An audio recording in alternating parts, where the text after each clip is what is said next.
नमस्कार प्रणाम दोस्तों। आइए बात करते हैं भोजपुरी के सुपरस्टार, ट्रेंडिंग स्टार, दबंग स्टार और हिट मशीन खेसारी लाल यादव जी के बारे में और भोजपुरिया शेरनी अक्षरा सिंह के बारे में। आपको बता दें कि होली का सीजन चल रहा है, लेकिन होली के सीजन में भी खेसारी लाल यादव और भोजपुरिया शेरनी अक्षरा सिंह ने जो है टहलका मचा कर रख दिया है।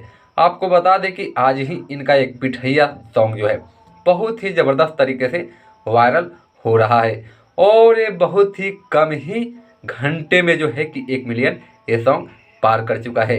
जिस गाने को अखिलेश कश्यप जी लिखे हैं, वही इस गाने को खेसारी लाल यादव जी और भोजपुरिया शेरनी अक्षरा सिंह जी गाए हैं। आपको बता दें कि इस वीडियो सॉन्ग को लेकर जो है काफ़ी बवाल हो गया है पूरी भोजपुरी इंडस्ट्रीज में और काफ़ी जो है तेज़ी से वायरल भी हो रहा है। खेसारी लाल यादव जी को ट्रेंडिंग स्टार ऐसे ही नहीं कहा जाता।